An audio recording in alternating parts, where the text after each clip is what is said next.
Sudah tampak belum? Sudah, Bu. Sudah, Ibu. Sudah, Bu.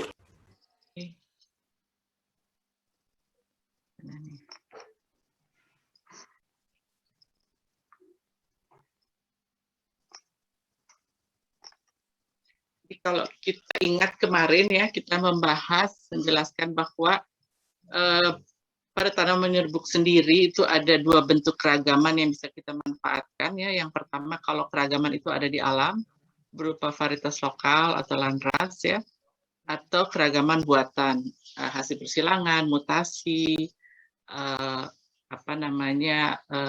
soma clonal variation ya, variasi soma clonal, atau hasil rekombinasi DNA ya, masih banyak keragaman yang kita bisa lakukan dengan keragaman buatan. Prinsipnya adalah populasinya itu kita harus lihat. Kalau populasi alami itu dia walaupun dia beragam, individu-individu itu sudah homozigot. Ya, jadi kita tinggal memilih saja, kemudian biasanya menguji satu musim ya untuk melihat hasilnya. Apakah masih sama dengan hasil seleksi kita, apakah cukup seragam ya, kemudian sudah bisa dilepas ya. Jadi kita menggunakan seleksi massa atau seleksi galur murni. Sederhana, kenapa? Karena dia sudah homozigot gitu. Kita tinggal memilih saja mana yang baik, apakah dalam bentuk kumpulan individu-individu yang homozigot yang unggul atau hanya keturunan dari satu tanaman homozigot ya. Jadi ini adalah kalau keragaman itu berasal dari keragaman yang sudah ada berupa populasi yang heterogen tetapi sudah homozigot. Nah, kalau dia keragaman itu dibuat, maka dia masih heterozigot. Apakah dia karena mutasi atau persilangan, dia tetap heterozigot. Sebagian sudah ada yang mungkin homozigot pada generasi F2, tapi sebagian besar gen-gen itu masih dalam kondisi heterozigot. Apalagi kalau dia semakin banyak gen, ya, maka semakin lambat dia mencapai homozigositas. Ya. Nah, ada dua cara ya untuk melakukan seleksi pada populasi yang heterogen, heterozigot. Hasil persilangan misalnya atau mutasi adalah dengan metode pedigree atau metode Boll. Ya, seleksi pedigree atau seleksi Boll. Prinsipnya yang berbeda dari kedua metode ini adalah kalau pedigree yang kita bahas minggu lalu, maka kita melakukan seleksinya itu pada generasi awal. Jadi dari generasi awal kita sudah seleksi, lalu setiap generasi kita seleksi sampai dia mencapai galur murni. Jadi seleksi dilakukan berulang-ulang selama 4 atau 5 kali, ya 5 generasi. Kemudian setelah dia mencapai homozigositas tinggi 90%-an gitu ya, dilakukan uji daya hasil pendahuluan. Nah, berbeda dengan pedigree, ya, metode bulk ini lebih sederhana, di mana populasi itu dibiarkan menyerbuk sendiri, ya, sampai generasi kira-kira F5 atau F6, baru dia diseleksi. Jadi dibiarkan dulu dia homozigot, sebagian besar tanaman itu sudah homozigot, gen-gennya, baru dilakukan seleksi. Jadi itu perbedaannya, ya. Jadi perbedaan antara metode pedigree dan metode Boll. Ya, kenapa berbeda? Itu tentu saja ada beberapa hal yang secara teori penting untuk diperhatikan. Misalnya kalau pedigree itu lebih sesuai untuk karakter-karakter yang sudah muncul pada generasi awal. Sudah bisa dibedakan antar individu pada generasi awal. Misalnya karakter-karakter yang dikendalikan oleh banyak oleh gen mayor ya, misalnya ketahanan penyakit yang dikendalikan oleh gen mayor, walaupun ada pengaruh gen-gen minor, tapi gen mayornya lebih dominan misalnya, maka pada pedigree bisa dilakukan. Dan biasanya kalau karakter-karakter itu walaupun ya karakter itu poligenik, tapi ada kendali gen mayornya, jadi misalnya katakanlah dari 9 gen yang mengendalikan satu karakter, ada 2 gen mayor. Nah, kalau begitu biasanya mudah sekali dilihat dengan menggunakan seleksi pedigree akan lebih bisa dilakukan. Kenapa? Karena heritabilitasnya biasanya lebih tinggi. Ya, jadi karakter-karakter dengan heritabilitas yang tinggi, kemudian mudah diamati pada generasi awal sudah tampak, itu bisa digunakan pedigree. Sedangkan kalau metode bulk biasanya untuk karakter-karakter yang heritabilitasnya itu sedang, ya rendah sampai sedang. ya, dan biasanya dikendalikan oleh banyak gen karena karakter tersebut poligenik, sehingga untuk mengumpulkan gen-gen tersebut di dalam satu genotipe itu perlu fiksasi gen melalui apa? Melalui selfing yang berulang-ulang sampai dia menjadi homozigot, gitu ya. Nah, kita akan bahas metode bulk ini. Apa sih keuntungannya? Ya, di samping tadi memang ada persyaratan yang mengharuskan kadang-kadang kita melakukan metode bulk. Ya. Oke, jadi metode bulk ini adalah satu metode yang sebenarnya lebih sederhana dari metode pedigree, ya. Jadi selama beberapa generasi dia dibiarkan dulu selfing, jadi tidak dilakukan seleksi. Ya.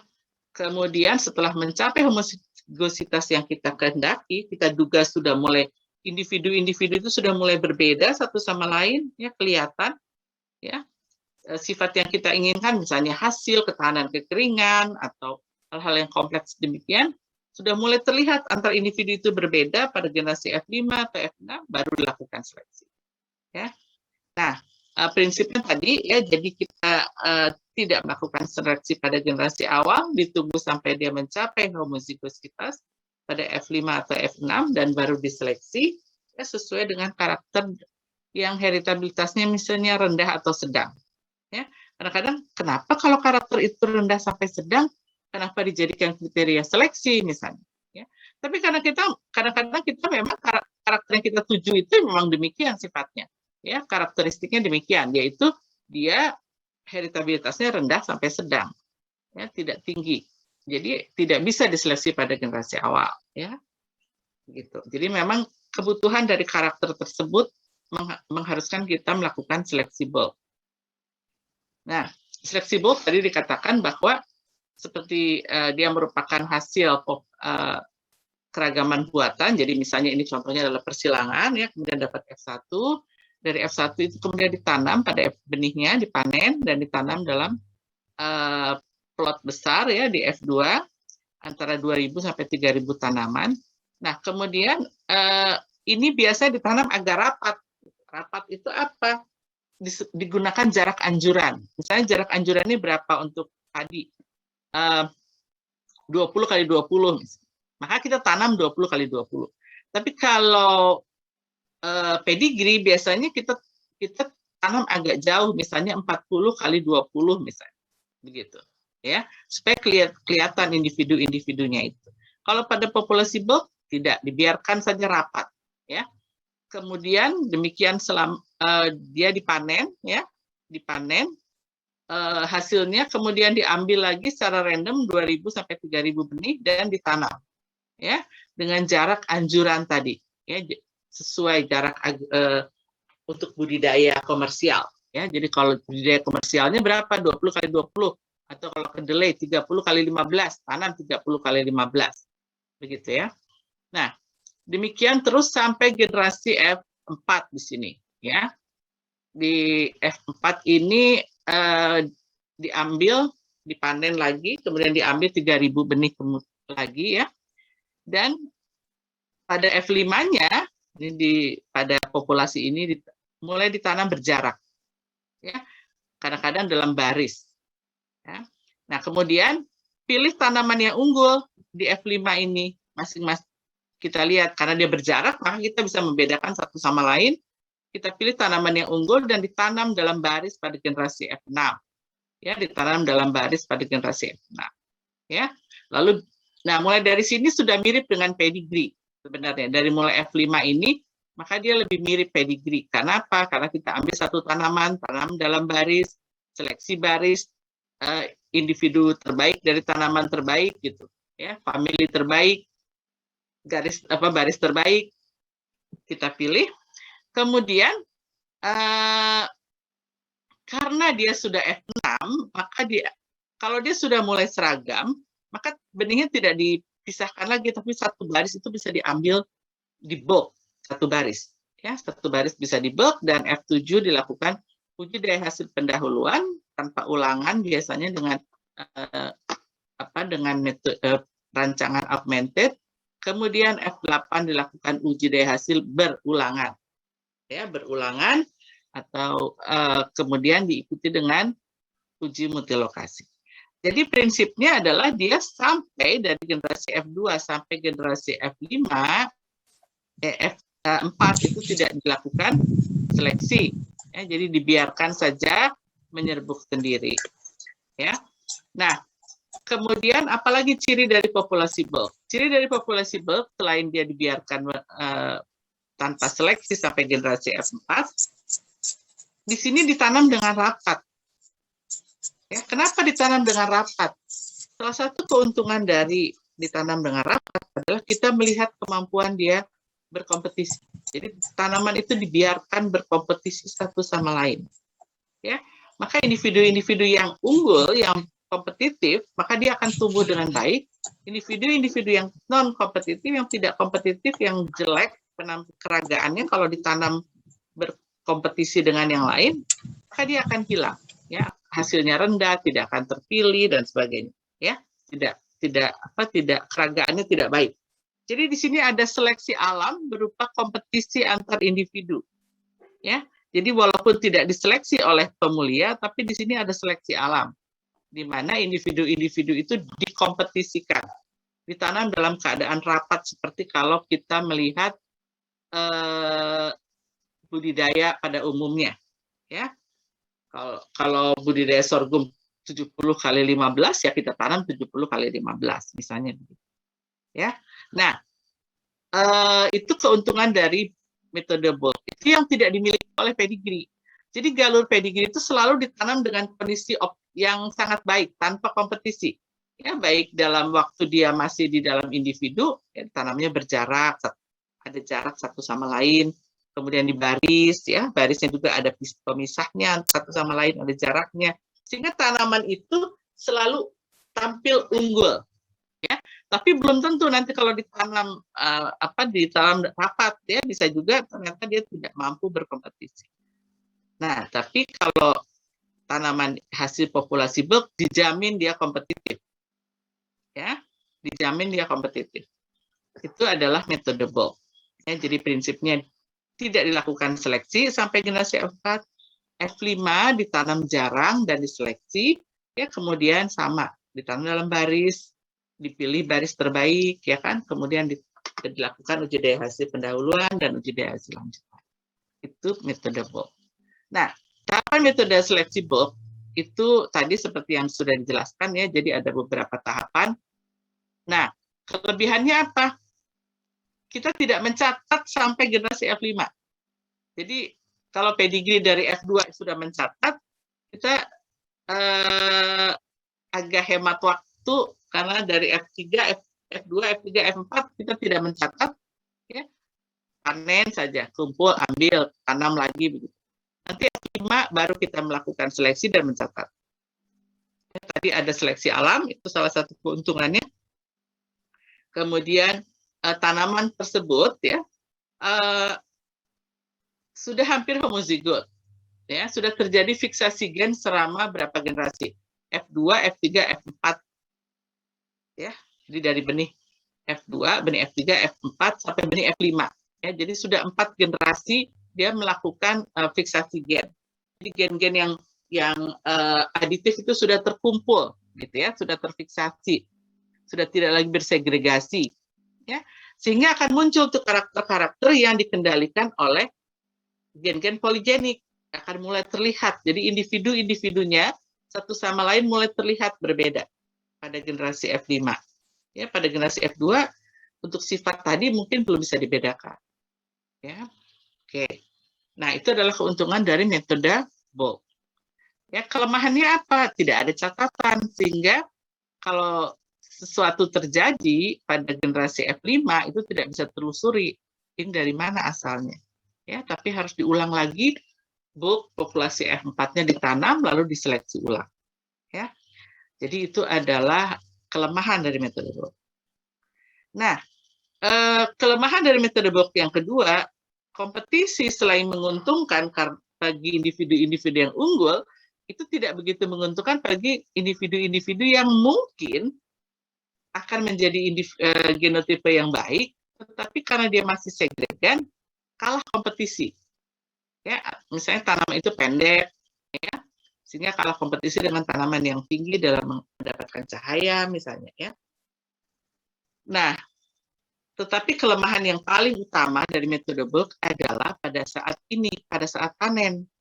Ya, kalau kita panen, misalnya kita tanam 3.000 tanaman, kita punya 3.000 malai, sorghum atau padi misalnya, apalagi padi yang berumpun banyak gitu ya, kita akan punya banyak sekali benih. Padahal kita cuma butuh 3.000 benih. Jadi apa yang terjadi adalah seringkali yang kita ambil itu tidak acak.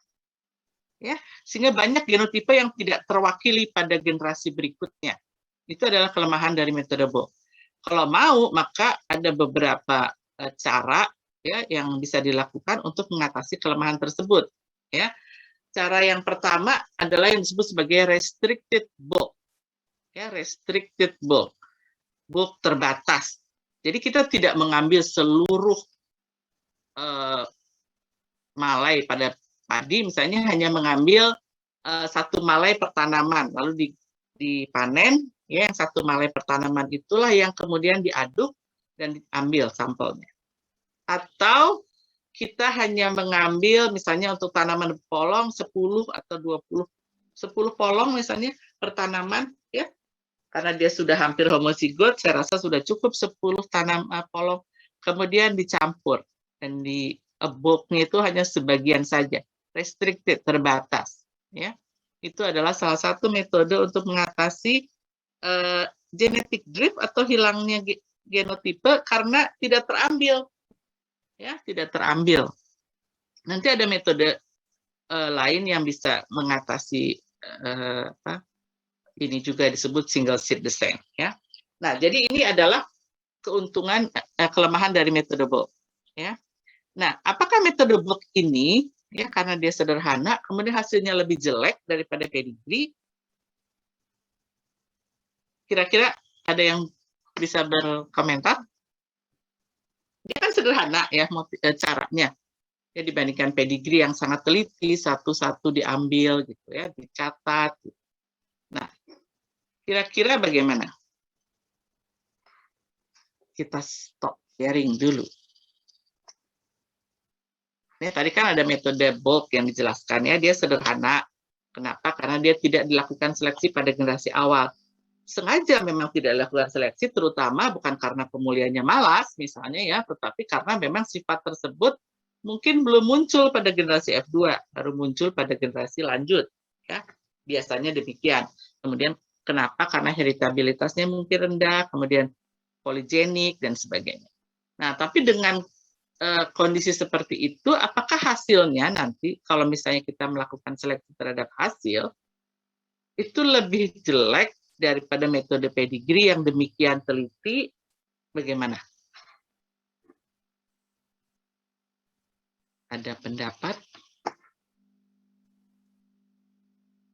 Anda ini kan nanti mau jadi pemulia. Beda dengan mahasiswa S1.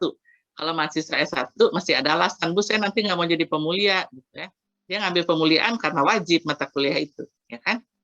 Kalau Anda ini semua akan jadi pemulia. Kenapa? Karena Anda bukan sudah by design Anda masuk PBT.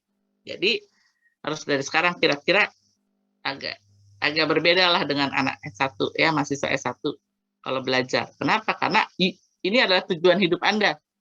Ya, berbeda dengan mahasiswa S1. Mahasiswa S1 itu masih bebas. Ya, masih bebas. Bahkan kerja di bank juga masih bisa. Ya, kalau Anda kan sudah tidak bisa, sudah menentukan pilihan. Pilihan hidupnya sudah mulai mengarah. Nah, jadi harus lebih fokus kuliahnya. Ya. Oke, jadi menurut Anda ada pendapat, silakan.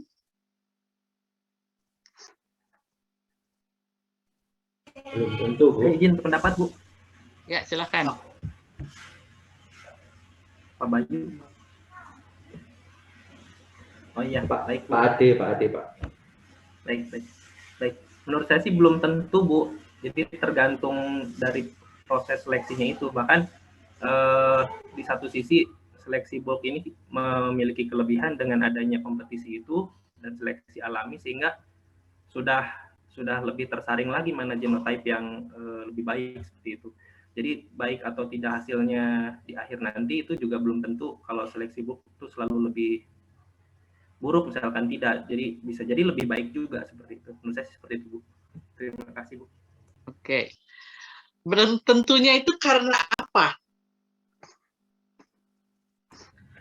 Karena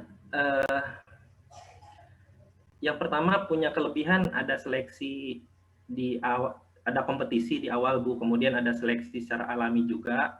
Kemudian hasil baik dan tidaknya kan pertama tergantung tujuan. Yang kedua didasarkan pada seleksi di generasi F5 itu, Bu. Menurut saya seperti itu. Oke, ada yang bisa namain? Izin, Bu. Ada yang bisa menambahkan? Setuju atau tidak setuju boleh loh. Ini apa namanya?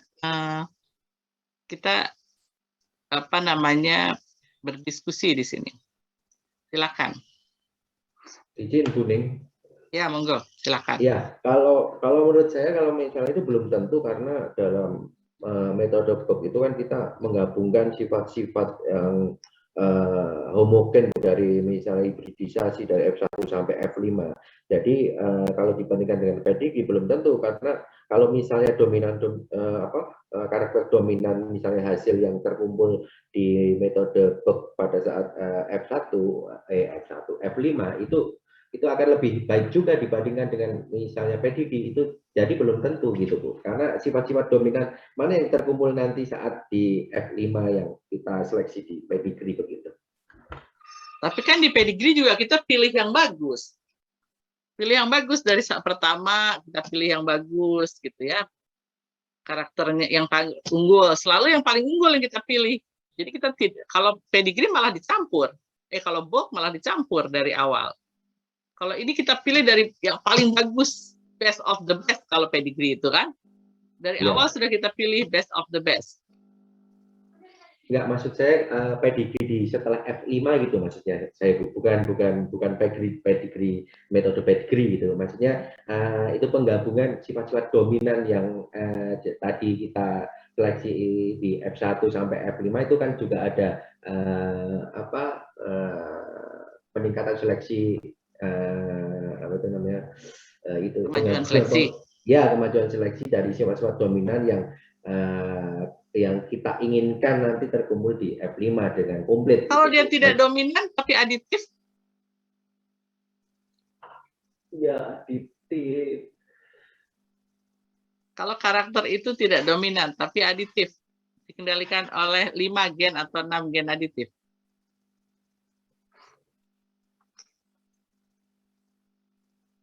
Ada pendapat yang lain?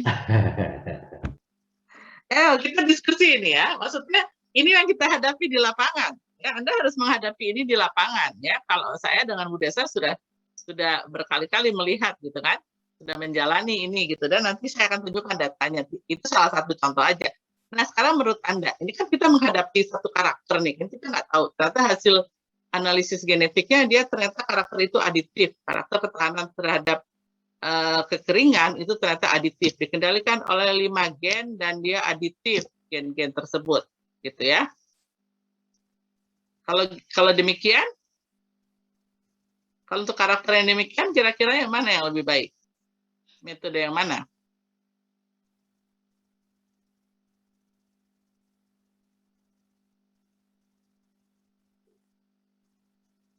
Apa saya tanya aja waktu ujian ya?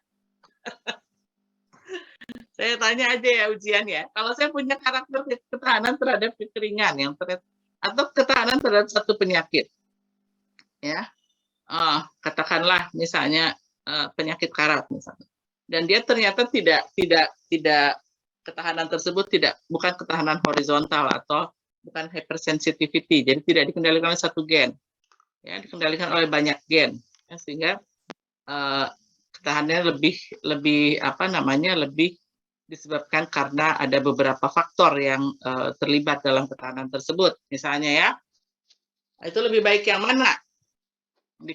Kemudian alasannya apa? Harus begitu berpikirnya ya. Jadi kalau kita, kenapa? Karena Anda decision maker nanti, ya. Harus mengambil keputusan. Kalau mahasiswa S1 lulus, nanti dia jadi asisten breeder.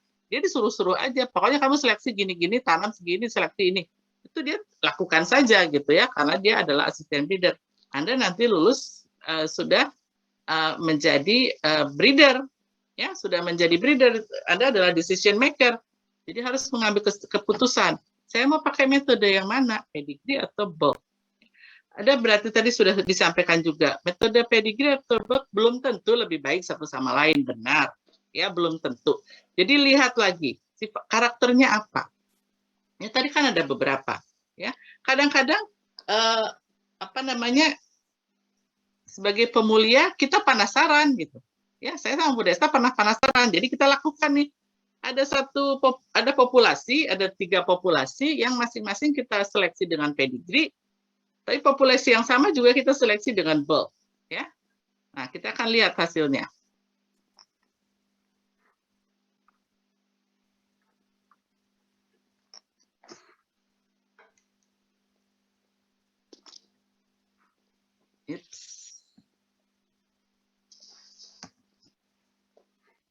Bentar ya. Kita lihat ya hasilnya ya. Jadi kan kita pengen lihat, kalau kita seleksi pedigree atau seleksi bulk, untuk karakter ini pada sorghum ya, kita punya 3 populasi hasil persilangan.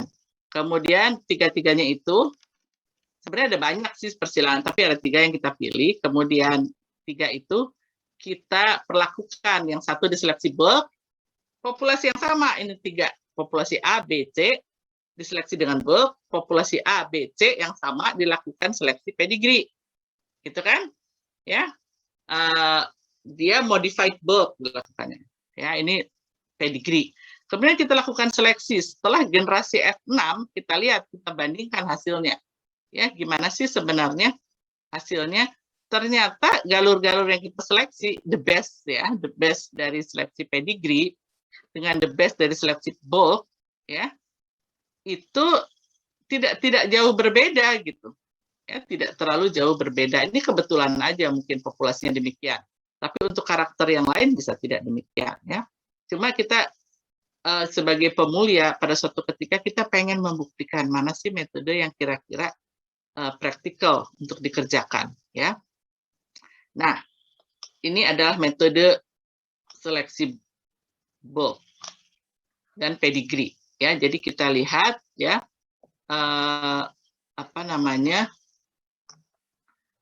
ada ini bobot biji pertanaman, permalai, ini adalah tinggi tanaman. Coba sebentar saya lihat. Kelihatan ya? Kelihatan ya. Bentar. Oke, jadi kalau kita lihat ternyata ya, tinggi tanaman dari galur-galur tersebut yang kita seleksi bulk dengan pedigree tidak terlalu berbeda-beda juga ya. Kemudian bobot bijinya, terutama bobot malainya ya, ada beberapa yang lebih baik, ada yang lebih rendah ya, tergantung individunya. Tapi kalau kita lihat pada diferensial seleksinya ya, ternyata hampir mirip-mirip saja. Tapi metode pedigree ada beberapa yang lebih tinggi, terutama untuk diameter batang ya, kemudian untuk umur berbunga, kemudian untuk umur panen ya, kemudian bobot biji permalai, ternyata bulk lebih baik. Kenapa coba? Kalau dilihat hasil karakter seperti ini, kira-kira ada jawaban nggak? Kenapa untuk beberapa karakter pedigree itu lebih baik? Ya, kalau dilihat dari diferensial seleksinya, saya diameter batang dia lebih baik, ya lebih besar hasilnya. Jadi batang genotipe yang galu-galu terseleksi yang kita seleksi berdasarkan itu diferensial seleksinya lebih baik, ya kan? Tapi yield diferensial seleksinya lebih baik bulk. Tapi kalau kita lihat actual nilai rata-ratanya itu tidak terlalu berbeda, ya tidak terlalu berbeda, sama-sama galur terseleksi itu bobot biji permalainya 69 gram, yang ini 69,3, yang 69,7. Tidak terlalu berbeda ya. Ini yang kita lihat. Jadi pada beberapa karakter metode bulk dan metode pedigree itu tidak terlalu berbeda hasilnya. Ya, kalau kita lihat ini adalah genotipe hasil seleksi pedigree dan ini adalah galur yang hasil seleksi bulk, ya, dan tidak terlalu berbeda, ya. Oke, itu adalah contoh, ya, contoh dari karakter yang bisa. Ini kenapa tidak berbeda jauh metode bulk dengan metode pedigree? Karena karakter-karakter yang kita pilih adalah karakter-karakter yang berhubungan dengan gen-gen yang bersifat aditif, ya, dan poligenik, sehingga dia akan tidak terlalu berbeda, ya. Tapi kalau gen-gen itu single gene, mungkin pedigree-nya akan lebih mudah, ya, lebih cepat kelihatan, ya, gitu. Tapi pada karakter-karakter seperti hasil, ternyata bulk juga cukup sederhana dan bisa dilaksanakan, ya. Nah, tetapi metode bulk ini, ya kan, tadi seperti saya katakan, banyak juga kelemahannya karena banyak genotipe yang hilang gara-gara nggak keambil, ya. Terus individu-individu itu belum tentu hasilnya juga individu-individu yang kita ambil itu sudah mewakili keragamannya, ya, dari awal. Kemudian populasi itu besar selama 4 generasi, ya. Kalau kita lihat, ya, kalau kita lihat metode ini kan selama beberapa 1, 2, 3, 4, 5 generasi itu kita pegang populasi yang besar sekali, 3.000 sampai 5.000 populasinya itu. Jadi selama 5 generasi kita butuh lahan yang luas, ya, tidak mengecil, baru mengecil itu setelah F6, ya. Jadi populasi itu besar sekali. Nah, apakah ini pekerjaan ini yang kelihatannya memang tidak ada catat mencatat, tetapi dia tetap besar populasi yang harus ditangani, ya. Kemudian seringkali tidak baik kita dalam mengambil benih dari F2 ke F3 tidak terwakili semua, dari F3 ke F4 tidak terwakili, gitu. Jadi keragamannya sebenarnya tidak konstan antara F2, F3, F4, F5 ini seringkali menurun justru keragamannya, ya, karena individu yang terpilih itu sudah mulai kita tidak pandai dalam merandom, ya.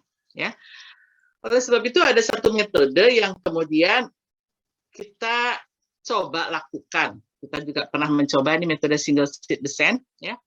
Metode single seed descent ini adalah modifikasi dari metode bulk, ya. Apa persamaannya dengan metode bulk? Dia tidak dilakukan seleksi sampai F6 atau F7. Ya, jadi dibiarkan dulu sampai F6 atau F7. Sama dengan bulk. Hanya bedanya adalah kita tidak mengambil seluruh panenan, tetapi dari setiap individu kita hanya mengambil 1 biji saja. 1 biji saja. Makanya disebut single seed descent. Jadi dari 1 malai, ya, kita hanya mengambil 1 biji aja, taruh di dalam amplop, kemudian ditanam pada musim berikutnya. Ya, itu adalah single seed descent. Nah, karena dia selalu jumlahnya tetap, atau bahkan kadang-kadang biasanya lebih sedikit pada generasi berikutnya, maka kadang-kadang metode ini menguntungkan bagi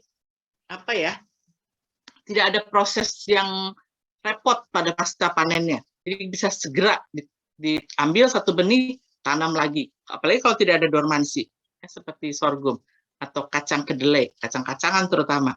Ambil 1, tanam lagi, gitu. Sehingga proses penggaluran itu berjalan dengan sangat cepat, ya.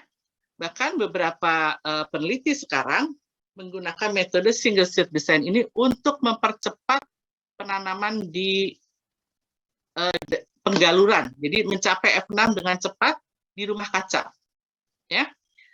Terutama untuk peneliti-peneliti yang ada di negara 4 musim, biasanya hanya bisa menanam 1 kali, tapi dengan metode single seed descent, karena dia hanya menanam 1 biji, maka dia bisa menanam di rumah kaca. Jumlahnya bisa ditanam rapat, gitu, ya, bisa ditanam rapat. Jadi kenapa ditanam rapat? Misalnya padi, dia tidak dibiarkan beranak banyak. Jadi ditinggalkan 1 anakan saja. Anakan yang lain dibuang. Ditanam dalam rapat, ya. dalam jumlah yang rapat dan cepat. Kemudian biasanya dikeringkan supaya cepat berbunga, cepat panen gitu. Jadi ini adalah satu metode yang disebut juga sebagai rapid generation advance atau metode untuk mempercepat generasi, ya, mempercepat kemajuan generasi dari F2, F3, F4, F5 sampai F6 itu dilakukan dengan cepat. Kenapa? Karena kita tidak ngurusin panen yang banyak, tidak harus pasca panen. Pasca panen itu pekerjaan yang repot sekali, ya.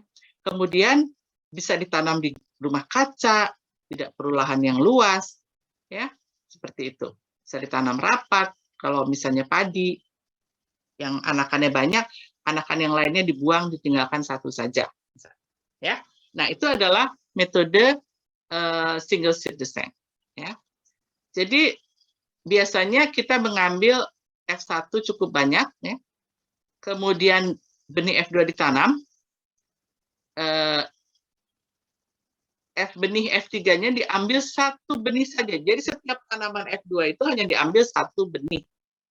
Sebenarnya sih biasanya kita tidak mengambil satu benih, kita biasanya mengambil 10 benih di dalam amplop, ya. Tidak mengambil satu, tapi nanti yang ditanam hanya satu. Kemudian kalau polong ya kita ambil satu polong misalnya. Ya, kemudian nanti yang dari polong itu diambil satu biji dan ditanam. Pada F3 demikian juga, tanam benih F3 ya sebagai tanaman tunggal, ambil lagi satu benih per tanaman, simpan, panen, tanam lagi pada F4, ambil satu biji lagi, tanam lagi pada F5, F6 dan seterusnya. Ya. Kemudian panen benih tanaman F7 dan ditanam dalam baris, baru dilakukan seleksi. Nah, kenapa bisa ditanam dalam baris? Karena dia sudah seragam, sudah F7, kita baru tanam dalam baris. Sampai F6 dia hanya ditanam satu tanaman saja. F7 baru ditanam dalam baris. Ya. Lalu F8, F7 diseleksi, F8 diseleksi lagi untuk uji daya hasil pendahuluan. Ya, jadi kalau kita lihat begini, ya. Ini kan sama dengan bulk, ya, sama dengan bulk. Artinya tidak dilakukan seleksi. Cuma kalau bulk itu ada banyak tanaman 3.000 itu, kemudian kita panen 3.000-nya, lalu diaduk, ya, baru ditanam lagi, ambil, baru ditanam lagi. Kalau ini enggak, ambil masing-masing, tiap individu diambil satu-satu. Ambil satu-satu, tanam lagi satu-satu, tanam lagi satu-satu, demikian terus. Sampai F6 ditanam dalam baris, ya, F7 diuji daya hasil pendahuluan dan multilokasi. Itu adalah single seed descent, ya. Nah, permasalahannya apa? Single seed descent itu. Permasalahannya adalah benihnya seringkali mati, tidak tumbuh misalnya. Kalau daya kecambahnya rendah, misalnya yang paling sering daya kecambahnya rendah itu adalah kedelai, pengalaman saya. Ya, kedelai itu daya kecambahnya seringkali cepat sekali turun. Ya, sorghum demikian juga. Ya, cepat sekali turun. Jadi kalau kita menanam itu populasi berikutnya itu akan menurun terus. Ya,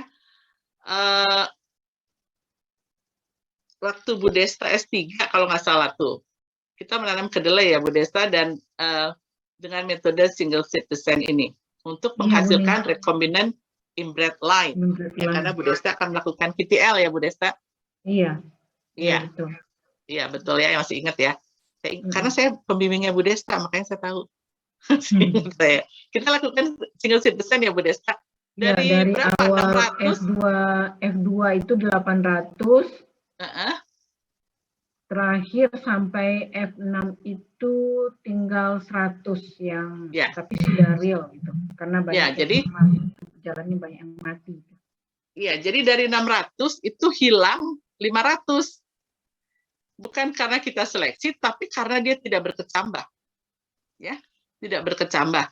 Jadi seleksinya adalah seleksi alam. Sehingga dia tidak berkecambah, jadi pada generasi F6 ya, kita hanya mendapatkan 100 galur.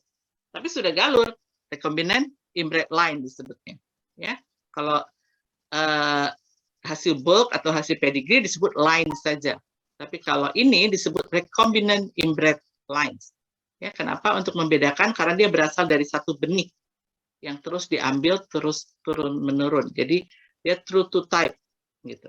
Ya. Nah, bagaimana caranya kalau kita pengen punya benih banyak, misalnya di F5 atau di F4, berapa yang harus ditanam?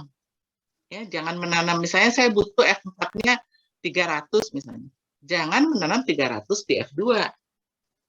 Kalau kita ingin menyeleksi F5-nya itu 300 galur, ya di F2-nya jangan nanam 300 karena pasti akan banyak yang mati, ya. Jadi ada satu cara untuk menentukannya, ya, yaitu dilihat dari apa? Dari kemampuan daya berkecambahnya. Ya, dari persentase daya kecambah. Misalnya untuk satu tanaman kedelai atau sorghum yang daya kecambahnya sekitar 70%, kalau kita butuh 300 pada F4 misalnya, maka kita harus lakukan penghitungan mundur. Jadi di F3 nanam berapa? Ternyata harus nanam 400. Ya. Kemudian di F2-nya nanam berapa?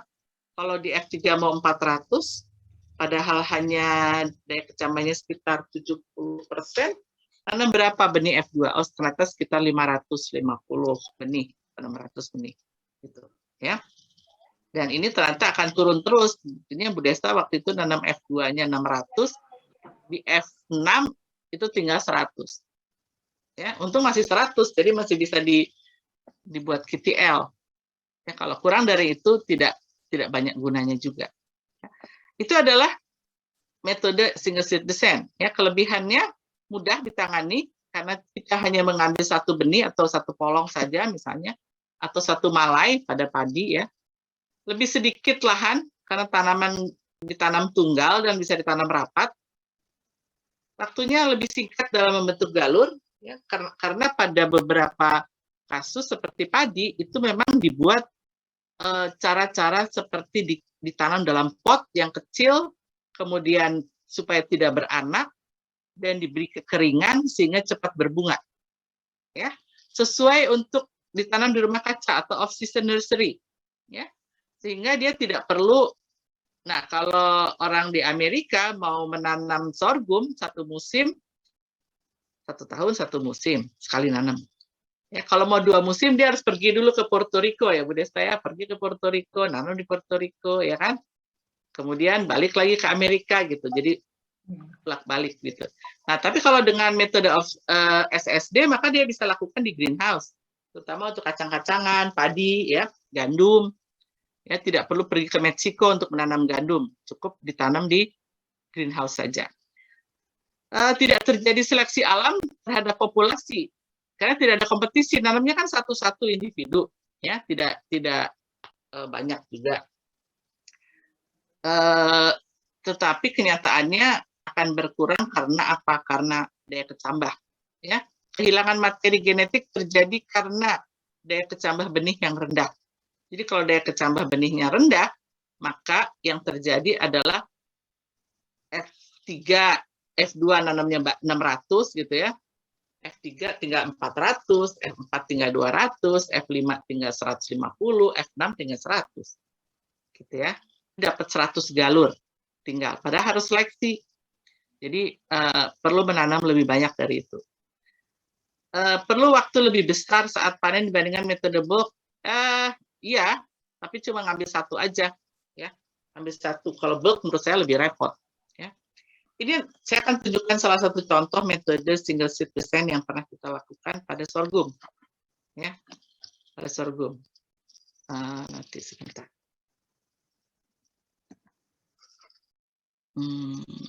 Ini stop sharing dulu. Ada pertanyaan belum? Atau nanti sesudah contoh? Kita lihat contohnya dulu ya. Ini adalah contoh salah satu penelitian kami untuk ketahanan terhadap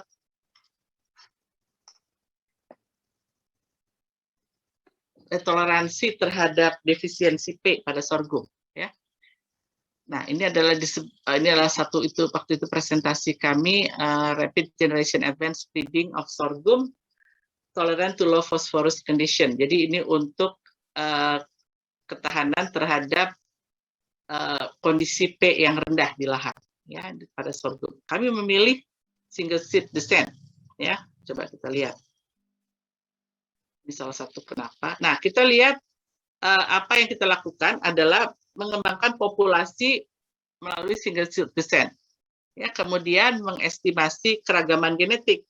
Kenapa kita perlu mengestimasi keragaman genetik? Kita ingin lihat apakah antar generasi itu terjadi penurunan tidak ragamnya, atau masih cukup beragam, cukup stabil, cukup tinggi, sehingga bisa dilakukan seleksi pada generasi F6, walaupun kami hanya mengambil 1 biji per tanaman. Ya. Lalu baru setelah kita uji bahwa keragaman genetiknya masih layak, baru dilakukan seleksi untuk ketahanan terhadap P rendah. Nah, ini adalah metode single seed descent yang kita lakukan. Ya, jadi kalau kita lihat di sini, ya, ini kita lakukan persilangan, ya, kemudian F1-nya ditanam, ya, ditanam, F1-nya ditanam, kemudian dibiarkan menyerbuk sendiri, dapat ditanam dalam single plant, individu-individu tanaman diambil. Lalu setiap tanaman ini diambil 1 biji, ditanam lagi pada generasi F3, ditanam lagi pada generasi F4, dan seterusnya. Ya, dilakukan demikian sampai tercapai homosigositas yang tinggi. Ya, mencapai sekitar 97% homosigositas. Ya, jadi dari populasi yang tadinya beragam ini kan persilangan, dapat populasi beragam. Lalu dari masing-masing individu ini kita ambil 1 benih, kita tanam. Nah, kita akan mendapatkan recombinant inbred lines, di mana 1 galur, ya, itu hasil yang berasal tadinya dari 1 benih F2, 1 benih F3, 1 benih F4. Jadi tanaman itu dia lagi yang kita ambil. Kita tidak campurkan, tidak pernah kita campur. Identitasnya itu walaupun tidak diseleksi, tapi 1 tanaman itu ditanam lagi, diambil, tanam lagi, demikian. Makanya galur yang dihasilkan, ya, ini galur F5, yang dihasilkan dari hasil single seed descent ini disebut sebagai recombinant inbred lines. Ya. Galur inbrida hasil rekombinasi. Ya. Nah, galur recombinant inbred line atau real ini, selain bisa kita jadikan varietas, ya, kita seleksi, juga berguna kalau kita mau melakukan studi genetik, misalnya melakukan QTL, ya, mau mencari marka, mau menjadi mapping population. Jadi recombinant inbred lines ini sangat baik karena dia bisa untuk studi genetik, bisa untuk macam-macam, ya. Untuk teman-teman yang melakukan molekuler, maka single seed descent ini merupakan metode yang sangat baik untuk menghasilkan galur murni. Nah, dapat sejumlah galur murni, lalu kita uji, ya, kita seleksi untuk terutama karakter-karakter kuantitatif. Ya, kita seleksi untuk karakter kuantitatif. Jadi kalau kita lihat berapa, F2 kita tanam 600, ya. F3 tinggal 450. F4 tinggal 225. F5 tinggal 201. F6 tinggal 140 galur. Jadi seperti kita lihat pada single seed descent, kelemahannya adalah populasi itu makin lama makin kecil, bukannya bertahan. Seharusnya bertahan. Seharusnya tetap 600 terus ke bawah. Tetapi karena di Indonesia itu penyimpanan benih sering tidak baik, ya kan? Kemudian sehingga apa yang terjadi adalah genotipe itu jumlahnya turun terus, ya. Tapi kita dapatkan 140 recombinant inbred lines. Ini galur, sudah galur murni.